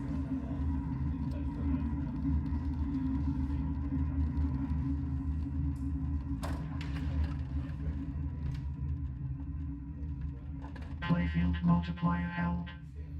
I'm just amazed that he can make a synthetic robot voice like that. Yeah. It almost sounds similar to like a Cylon from Battlestar Galactica. Yep. That's like the coolest sound in movies. And he did that just with AI. It's I don't even know if it's an AI based thing. There's a website that lets you pick your the voice, and you just type in some text and it says the thing. So you'll hear that. So one thing to look out for when we go to stall ball is that when the ball stalls in the saucer, it does a random call out, and it uses the robot User voice error. sometimes. Then also if you drain, it'll kind of heckle you a little bit. So I help with that a little bit because I ran out of free generations of speech to text, so you make some. So I just made some funny ones and sent them over, and he put them in the game. One letter. And there's really no limitation Or on it'd be that. cool. Like, obviously, on old games, they only have so much memory space. Yeah. You can do whatever you want. Effectively, Right? no, there's not really. That'd Like be you cool. can put so much in there with the memory Not that's that it matters, that's but there. hey. Back in the 80s, they had like a couple megabytes maybe to work with, and so you had to be very Kilobytes. yeah. So that's why Gorgar was such a big deal, because it's just like, oh crap, we have to fit a bunch of voice modules inside of there. I think there's 7 words on that. Yeah, or- and they really get a lot of mileage out of those 7 Right. words. It mix and match a lot. Now he could, these tracks are 2 minutes long, and he's got a bunch of individual music files, and there's nothing special about the way he did that. If you buy the Retro Pin Upgrade, you get one of those fabricated. Like, you get the wave trigger board, you make the audio files, you stick them in there, and you're good. And we didn't mention that earlier. If you wanted to buy one of those kits, is that guy Roy G. Bev? or Yeah, s- there's a guy who's produced a few of them. You can actually just get the schematic files and send them out to a fab house that'll just build it for Just you build and it ship for it. you. It's not even that expensive. Okay, so it's doable. Yeah.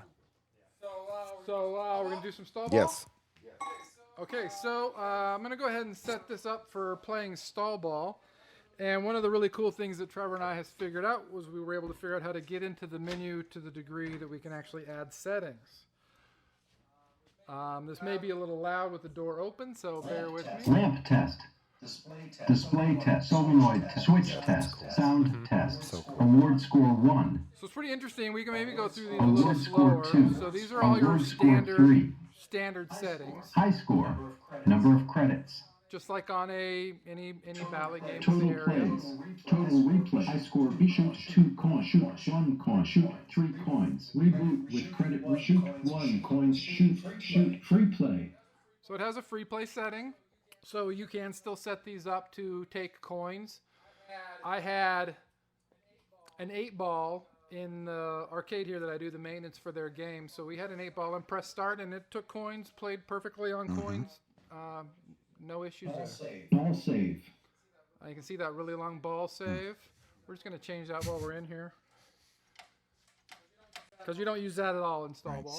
Sounds, music, sound effect, callouts, tournament scoring, tilt warning, award score, number scrolling, extra special, credit, card settings. I miss this so much when I have to mess with the operator settings on mine. I'd always have to get So out the if we- manual and Set that to 0-1. That means binarily yes. We're going to play some stall ball. Okay.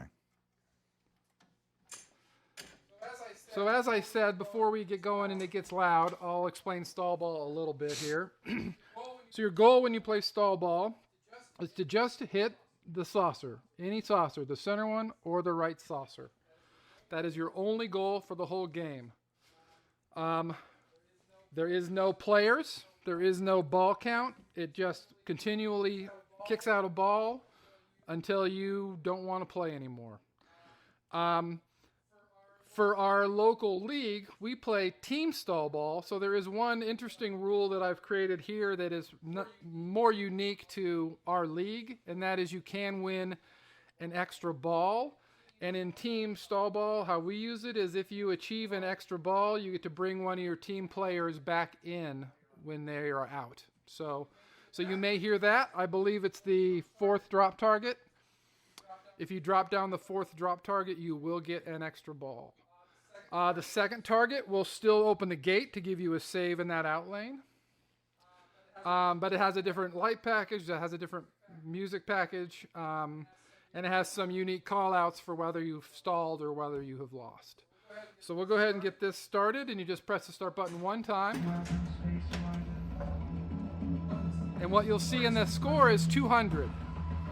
What that 200 represents is switch hits. Basically, these targets reset every 200 switch hits. That matters in our league because you need the 4th target to get the extra ball.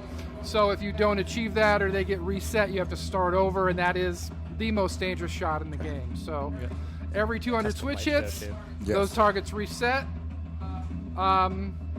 And that's just a little rule for league. So that's what that 200 is signifying. You'll see no other real displays except for that. So I think we can get started. I think we're going to all play. So remember your place in line, and I'll get us started off. All right. Play some stall ball. House Can't play rule. with 3 people. Yeah. You cannot plunge the stall. You must flip the ball 1 time to start your turn. Everybody with me? No chump stalls. All right. You must flip once to start your turn. Doesn't count. Whose rule was that? Oh, see, I'm out.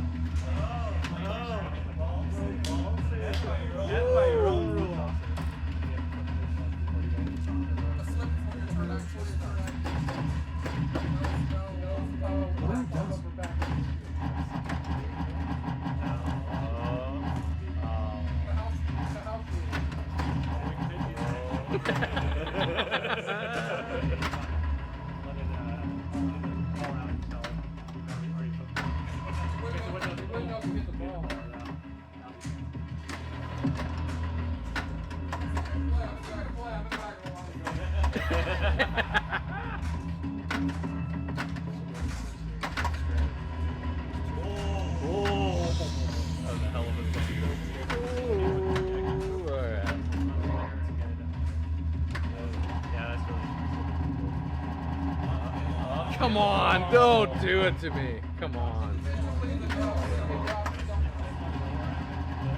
There it is.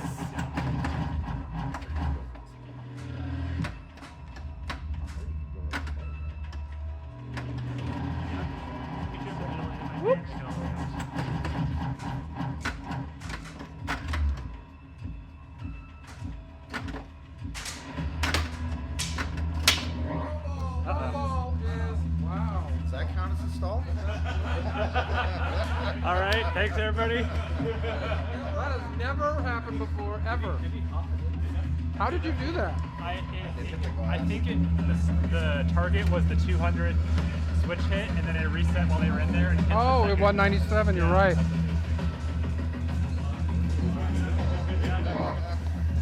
That's basically been everything I do today. It's just like stalling different plays.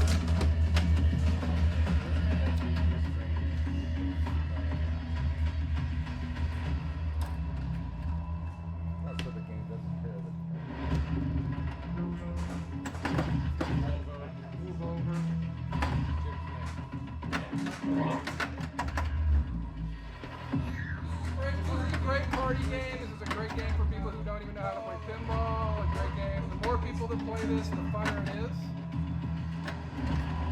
And like I said, it's a game that we have to play as part of our league, so.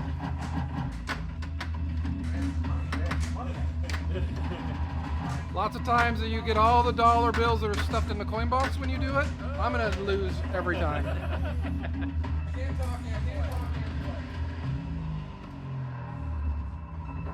Next players. The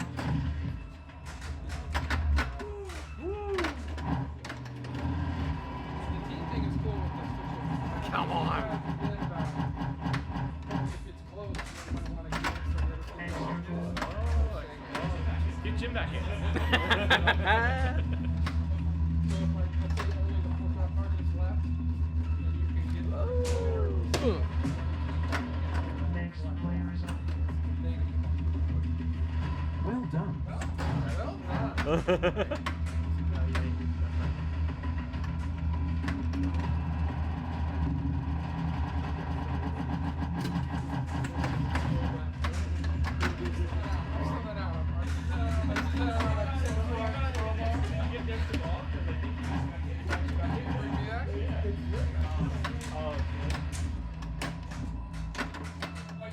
No, you don't have to hit the button. You get it automatically like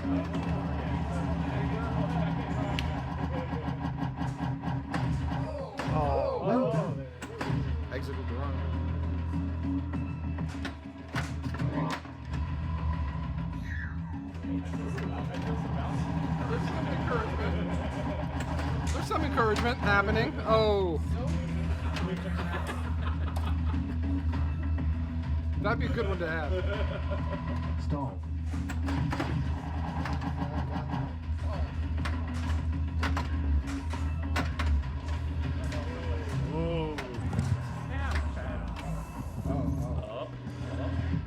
Okay, so if anybody has any questions here, we're going to finish up the stream with some stall ball here.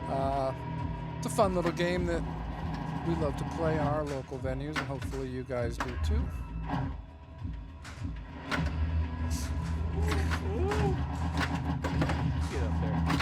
Some games are better equipped to be a stall ball game, as you can obviously imagine games that don't even have scoops or games that only have one or what have you. But I wouldn't consider this the best, but it's what I programmed, so it's what it got.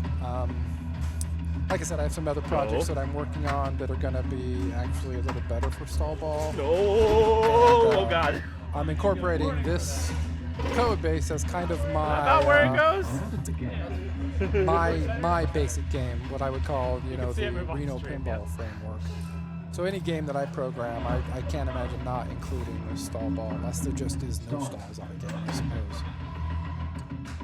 You also saw me skip through some of those settings, so I do want to set up some different settings so you can have an easy mode. Maybe you only need 100 spins instead of 200 spins, a way to make the wizard mode maybe a little more achievable for a newer player. But again, this doesn't go out on location. This is just my personal game, so I'm good with it being hard. All right, now you get that idea. I think we should go through a little bit longer. We got maybe 10 more minutes to stall ball, Do it again. and we'll start again. And winner gets to clean up.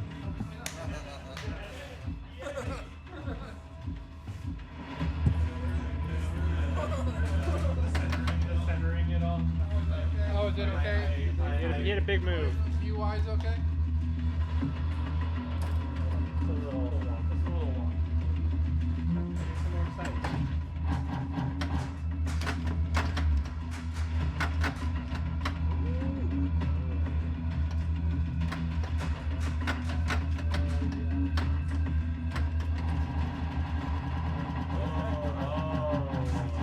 Oh, that's a bad place to be.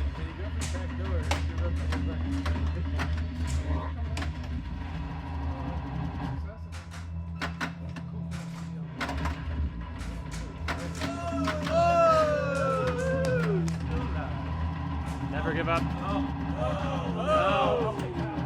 With the little swoosh.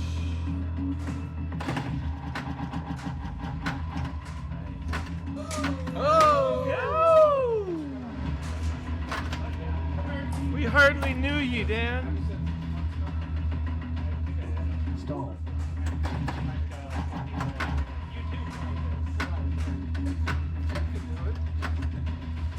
Ooh.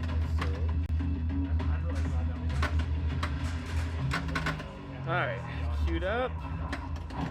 Swing and stop. Well done.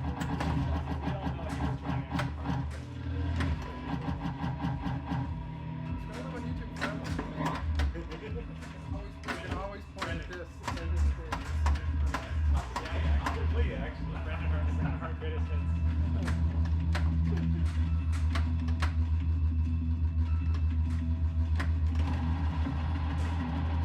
Got those there.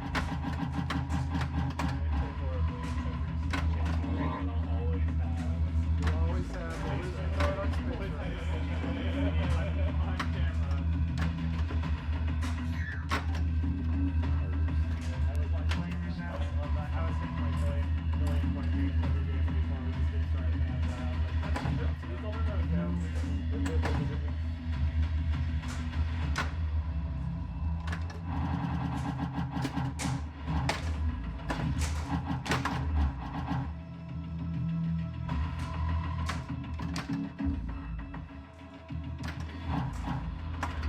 And I even go back up top.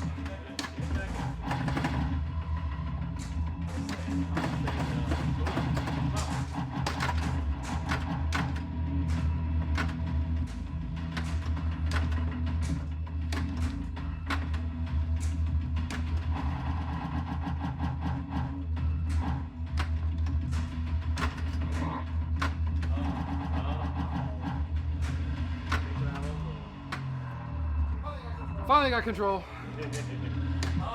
Oh.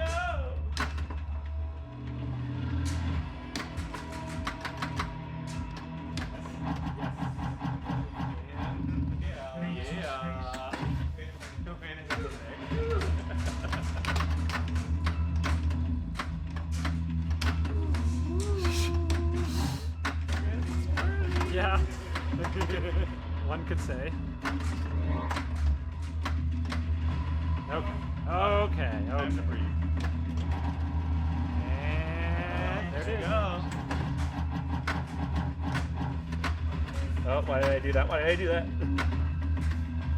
Nope, that was very silly. Oh, nope. That was Woo, okay. No, wow. We're staying alive. We're staying alive, and we go somewhere. Nope. Nope, that was all for naught. Oh. There we go, we're doing it. Oh my God.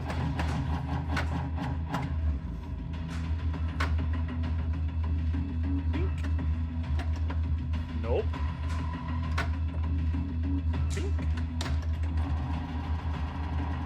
Oh my. Just go in the saucer, man.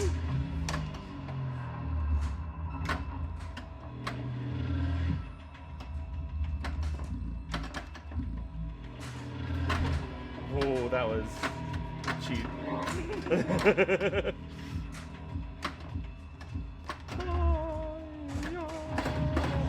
Oh my God.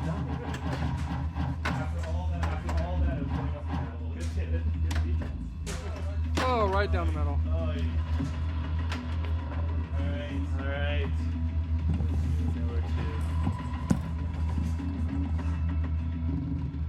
Okay, so we're going to be finishing the stream here. I want to thank you guys for watching. I want to thank Brandon. I want to thank Trevor and Dan for coming out and playing. And I want to thank Ben and Oh, Silver there it is. State Pinball for coming out and streaming the game. Pretty good mode, Jim. I like it. Yeah, it's pretty good. Oh, And again, goodness. stall ball is always more people, the more fun. So, but yeah, it's pretty good. So again, yeah, thanks for coming out, Silver State Pinball. Ben, Oh, thanks no for coming out. problem. Appreciate it. I'm happy to do it. Bring this to the masses, and I'm sure people are going to say, game this cool, you got to bring this to Texas Pinball Festival, win Best in Show. Or, I mean, it's got potential, Jim. I'll tell you that. I mean, it's you did a really good job on this. Thank you. So, Thank you. Appreciate that. yeah, it's a total package. Of course, all flowers to Dick Hamill. Appreciate what you do for the community, what you've done for the community, and what you continue to do for the community. So that's wonderful. I think we have our final winner of Brandon. Take a bow. Nice job. There we go. We'll give you a cheer. Yeah. Okay, so once again, thank you for coming out. Thank you for coming out, joining the and we will let you know when we're going to do this again. It's the first of many, so thank you and goodbye. And remember to play some pinball.